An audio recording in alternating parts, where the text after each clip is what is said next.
Good morning बच्चों, science गुरुजी में आपका स्वागत है। जैसा कि आपको पता है कि ये सारी 8th क्लास की वीडियोस राजधानी इंग्लिश मीडियम की तरफ से ऑनलाइन क्लासेस चलाई जा रही हैं, उसके अकॉर्डिंग डाली जा रही है। ओके, सो रेगुलर आप क्लासेस देखते रहें और वीडियो को साथ बने रहें, अपनी प्रिपरेशन करते रहें, अच्छे तरीके से पढ़ें ताकि आपको बोर्ड में अच्छे मार्क्स प्राप्त हों। ठीक है। सो सबसे पहले हमने कल बात करी थी एग्रीकल्चर से रिलेटेड चैप्टर 1 जो है आपका, उसके इंट्रोडक्शन की, जिसके अंदर हमने एग्रीकल्चर के बारे में बात करी थी और एग्रीकल्चर के वेरियस स्टेप्स के बारे में बात करी थी। आज हम बात करने जा रहे हैं crop seasons, crop season. Crop season मतलब क्रॉप मतलब आपका आता है फसल, ठीक है। सीजन मतलब मौसम, फसलों का मौसम, मतलब फसलें मौसम के अकॉर्डिंग किस तरीके से उगाई जाती हैं, कितने टाइप्स के क्रॉप्स होते हैं, टाइप्स ऑफ क्रॉप्स भी बोल सकते हो। Okay, types of crops. So mainly आपके सिलेबस में दो टाइप्स की क्रॉप्स हैं। एक आती है आपकी रबी क्रॉप एंड एक आती है आपकी खरीफ क्रॉप।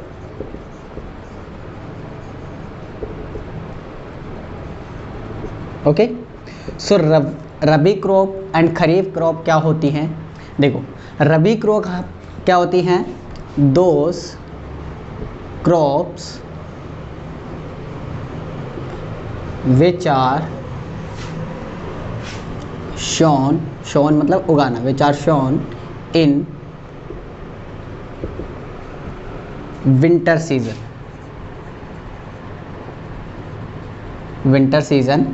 विंटर सीजन कब से कब होता है? अक्टूबर टू अप्रैल।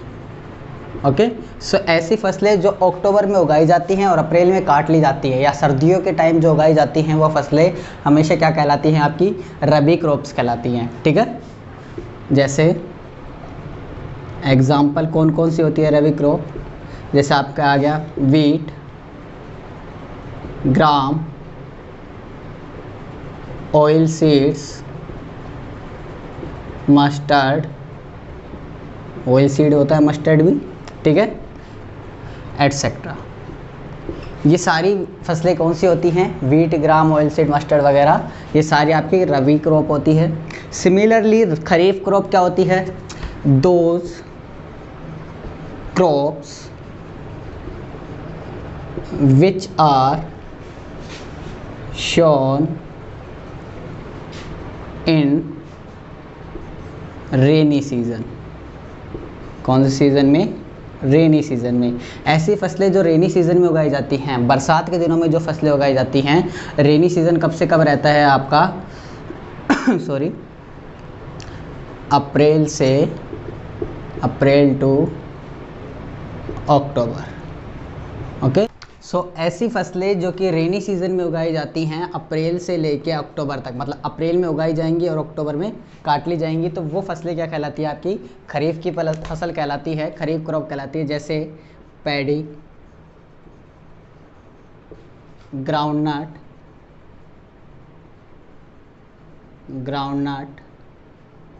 Etcetera, soybean. ठीक है, तो पैडी, ग्राउंडनट, सोयाबीन जैसी बहुत सारी फसलें होती हैं जो कि हमेशा किस में उगाई जाती हैं? रेनी सीजन में। उनको क्या बोलेंगे? खरीफ क्रॉप। और जो फसलें किस में उगाई जाती हैं? विंटर्स में, उन्हें क्या बोलेंगे? रबी क्रॉप। तो मेनली आपके दो टाइप्स के क्रॉप्स हैं, इनको अच्छे से याद करना क्योंकि एग्जाम में इससे रिलेटेड एक क्वेश्चन पूछ सकता है आपसे। ओके, एग्जाम्पल्स का स्पेशल ध्यान रखना, एग्जाम्पल से रिलेटेड ही पूछेगा आपसे क्वेश्चन कि विच type of this crop. Option में दे देगा आपको वीट, वीट, ठीक है। तो वीट कौन सी क्रॉप होती है? आपकी रबी क्रॉप। यदि आपको कहता है groundnut is which type of crop, then you can say that groundnut is a kharif crop. Okay, clear. अब हम पढ़ेंगे एक नेक्स्ट टॉपिक जिसके अंदर हम आज से स्टार्ट करेंगे एग्रीकल्चर से रिलेटेड जितनी भी प्रैक्टिस होती है, मतलब एग्रीकल्चर में जो जो स्टेप्स होते हैं वो स्टेप्स पढ़ेंगे हम 1 बाय 1। आज हम पढ़ेंगे प्लगिंग ऑफ सॉइल या सॉइल प्रिपरेशन एग्रीकल्चर का सबसे पहला पार्ट होता है। सो बेटा अब हम पढ़ेंगे steps of agriculture soil preparation. First step जो एग्रीकल्चर का है, स्टेप्स ऑफ एग्रीकल्चर का मतलब हो गया कि खेती के अंदर जो किसान रहते हैं, फार्मर्स जो रहते हैं, वो किस तरीके से अलग अलग स्टेप्स में अपनी पूरा एग्रीकल्चर या पूरा खेती का काम करते हैं, यानी किस तरीके से वो अपनी एक अच्छी फसल प्राप्त करते हैं, उसके लिए क्या क्या करना पड़ता है, कौन कौन सी चीज़ें करनी पड़ती है, वो सारा पढ़ेंगे हम डिटेल में। तो आज हम पहला स्टेप पढ़ेंगे कि खेतीबाड़ी का या एग्रीकल्चर का पहला स्टेप, सबसे पहले किसान क्या काम करता है खेतीबाड़ी स्टार्ट करने से पहले।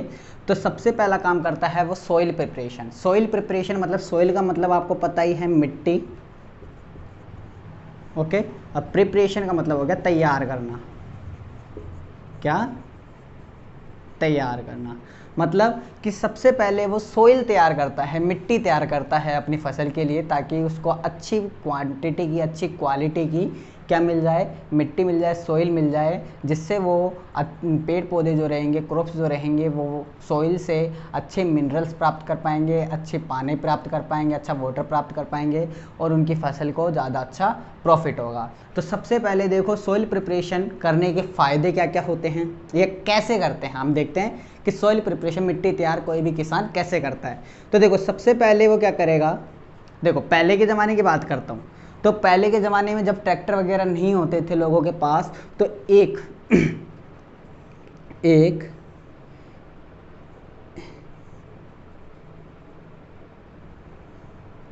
इस तरीके का, ये कुल्हाड़ी नहीं है, ठीक है, इसको बोलते हैं प्लग। क्या बोलते हैं? प्लग। प्लग का मतलब वो स्विच वाला प्लग नहीं, ठीक है। ये प्लग खेती बाड़ी में काम आता है, जिसके अंदर ये होता है इसका हैंडल, ठीक है। ये होता है क्या? हैंडल, जो कि किसका बना हुआ रहता है? वुड का। और ये सेकंड ये होता है इसका कटर, जो या तो मेटल का बना हुआ रहेगा या फिर ये भी किसका हो सकता है? वुड का हो सकता है, ठीक है। तो ये क्या करता है, ये जो सोइल रहती है, आपका जो खेत का रहता है, उस खेत की मिट्टी को इस तरीके से काटता है, कट करता है, जिससे जो मिट्टी के नीचे की जो यानी अच्छी वाली मिट्टी है, सोइल के नीचे जो मिनरल्स वाली सोइल है, वो कट के बाहर ऊपर आ जाती है और पेड़ पौधों को क्या मिलता है? ज़्यादा मात्रा में मिनरल्स मिलते हैं। मतलब सीधी सी बात है, प्लग क्या करता है? प्लग मिट्टी को खोदता है, जिसके कारण जो ऊपर की ख़राब मिट्टी होती है या डिहाइड्रेटेड मिट्टी जो रहती है, बिना पानी की जो मिट्टी रहती है, वो नीचे चल जाती है, और नीचे से जो हाइड्रेटेड मिट्टी रहती है, पानी वाली मिट्टी रहती है, मिनरल्स वाली जो मिट्टी रहती है, वो ऊपर आ जाती है। ये किसकी मदद से काम में लेते हैं? ये मैनुअली इंसान भी काम में ले सकते हैं। इंसान भी आपने देखा होगा, कई जो पहले के ज़माने में जो गरीब लोग रहते थे, तो उनके पास बैल वगैरह को या ओक्स वगैरह को खरीदने के पैसे नहीं होते थे, तो वो खुद अपने कंधों की मदद से इसको चलाते थे, प्लग को, ठीक है। लेकिन जैसे जैसे यदि किसी के पास ओक्स होता है, तो वो एनिमल्स की मदद से भी इसको ऑपरेट कर सकता है, ठीक है।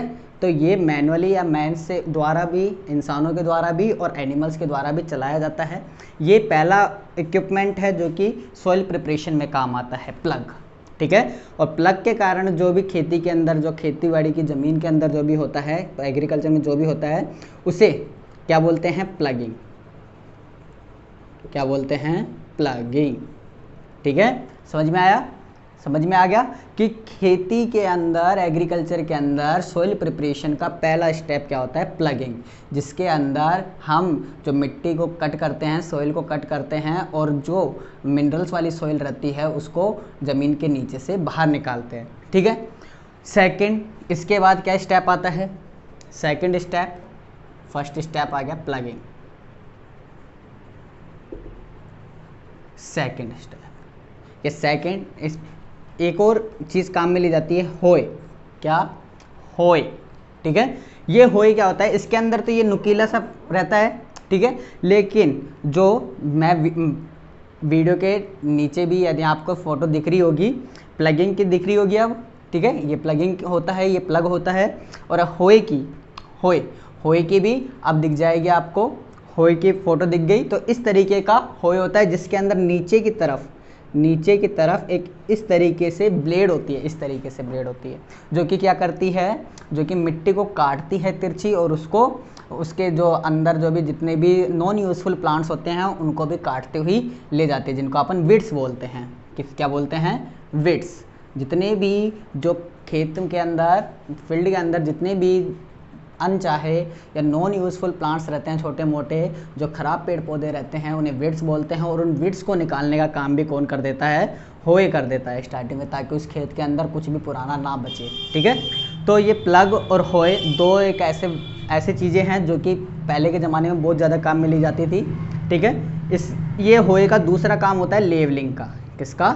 लेवलिंग का।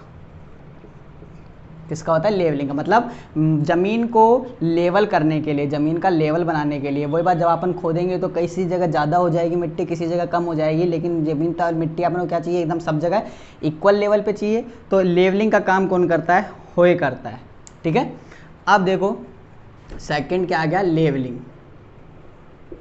और प्लगिंग के लिए तो कौन काम आ गया? प्लग। लेवलिंग के लिए काम कौन आ गया? हो। ये पहले की बात थी। ठीक है, एंशिएंट टाइम की, या बहुत पहले की। अभी भी कई जगह में, इंडिया के अंदर बहुत सारी ऐसी जगह हैं जहाँ पे आज भी यही मेथड काम में लिया जाता है, प्लग्स और होइज काम में लिए जाते हैं। लेकिन जब जैसे जैसे इंडस्ट्री डेवलप हुई, एग्रीकल्चर इंडस्ट्री डेवलप हुई, तो यहाँ पे क्या आने लग गए? ट्रैक्टर्स। तो ट्रैक्टर्स के अंदर देखो एक तो आता है कल्टीवेटर। कल्टीवेटर कैसा होता है? कल्टीवेटर में आपको दिखेंगे छोटी छोटी ऐसे डिस्क लगी हुई रहती हैं एक लाइन में। ठीक है, एक लाइन में इस तरीके से डिस्क लगी हुई रहती है। ठीक है, ये डिस्क क्या होती हैं? इन डिस्क को ट्रैक्टर की मदद से, किसकी मदद से? ट्रैक्टर की मदद से काम में लिया जाता है। ये आ गया आपका ट्रैक्टर। ओके, तो ट्रैक्टर की मदद से इनको काम में लिया जाता है, जो कि मिट्टी को, ज़मीन को क्या कर देती है? एक साथ ही बहुत सारी जगह से प्लग कर देती है। तो प्लगिंग के लिए पहला इक्विपमेंट क्या आया जो ट्रैक्टर के काम में आता है? कल्टीवेटर। क्या नाम है उसका? कल्टीवेटर। ओके, क्या आ गया?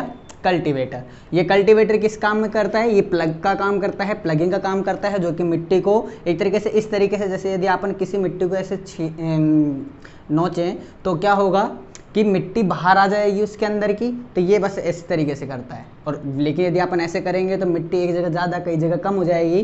तो इसलिए यहाँ पे भी लेवलिंग का काम कौन करेगा? यहाँ पे आता है लेवलर, जो कि इस तरीके से आता है, जिसके पीछे मेटल्स की प्लेट्स लगी हुई रहती हैं। मेटल्स की इस तरीके से प्लेट्स लगी हुई रहती हैं यहाँ पे, जो कि क्या करती हैं? लेवलिंग का काम करती हैं, मिट्टी को लेवल कर देती हैं। तो ट्रैक्टर से एंशिएंट टाइम के लिए तो ये आ गया एंशिएंट टाइम। और मॉडर्न टाइम के लिए किसको काम में लेते हैं? ट्रैक्टर में कल्टीवेटर को एंड लेवलर को। ठीक है, समझ में आया? सोइल प्रिपरेशन कैसे करते हैं? सबसे पहले तो प्लगिंग करी जाएगी, उस मिट्टी को खोदा जाएगा, उसके बाद लेवलिंग करी जाएगी, उसको बराबर करा जाएगा। तो पुराने टाइम में खोदने का काम कौन करता था? प्लग करता था। और लेवलिंग का काम कौन करता था? होए करता था। लेकिन मॉडर्न टाइम के अंदर प्लगिंग का काम कल्टीवेटर करता है और लेवलिंग का नाम लेवलर करता है। ये लेवलर की फ़ोटो भी आपको साइड में दिखाई दे रही होगी। ठीक है, तो लेवलर की फ़ोटो भी, ये लेवलर होता है। इस तरीके से आपन ने आज पढ़ लिया है सॉइल प्रिपरेशन की, मिट्टी कैसे तैयार करी जाती है। और इसके बाद जैसे ही सॉइल लेवलिंग हो जाती है, उसके बाद मिट्टी तैयार हो जाती है सीड सोइंग के लिए। तो नेक्स्ट स्टेप जो आपका आता है सीड सोइंग। सीड सोइंग मतलब बीज का बोना, बीजों को डालना, वो हम कल पढ़ेंगे। ओके, लेकिन इससे पहले इसको ख़त्म करें उससे पहले हम एक इम्पोर्टेंट बात पढ़ेंगे इसके बारे में। क्या? Advantage of soil preparation. Advantage of soil preparation. ठीक है, तो एडवांटेज, फायदे क्या क्या होते हैं? पहला फायदा क्या होता है? Soil gate लूज्ड। लूज्ड मतलब ढीली हो जाती है मिट्टी, टाइट रहती है नॉर्मली, लेकिन जब अपन प्लगिंग करेंगे और लेवलिंग करेंगे तो सॉइल क्या हो जाएगी? लूज हो जाएगी। And have more capacity for storage of air and water. जब हम मिट्टी तैयार करते हैं कल्टीवेटर से और लेवलर से, तो जो सोइल जो रहती है वो लूज़ हो जाती है, ढीली हो जाती है, और जिसके कारण उस ढीली सोइल के अंदर या जिसकी डेंसिटी कम हो जाती है उस सोइल की, तो उसके अंदर पानी और एयर ज़्यादा मात्रा में स्टोर हो जाता है। पानी और एयर मिट्टी के अंदर ज़्यादा मात्रा में रहेगा तो वो पेड़ पौधों को अच्छी मात्रा में पानी और एयर देगा, और जिस कारण पेड़ पौधे जल्दी से ग्रो करेंगे। सेकंड बेनिफिट क्या होता है? Weights gate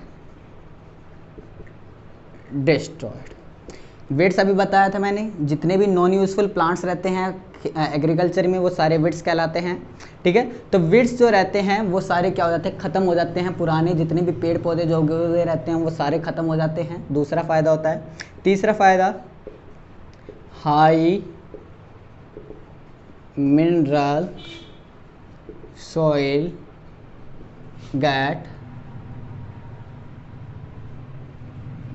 upside.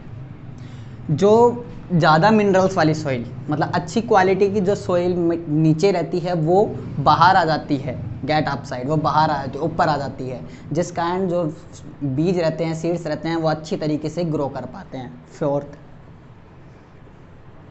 Loose soil is good for root penetration. Root penetration मतलब यदि जैसे ही बीज क्या होगा, बढ़ेगा, उसके अंदर से पेड़ बनना स्टार्ट होगा, तो जैसे ही वो पेड़ बनना स्टार्ट होगा तो सबसे पहले उसकी रूट्स बनेंगी। अब यदि अपन एक मजबूत मिट्टी के अंदर बीज को डालेंगे तो वो रूट्स को जगह जाने के लिए या बढ़ने के लिए जो जगह चाहिए थी वो जगह नहीं मिल पाएगी।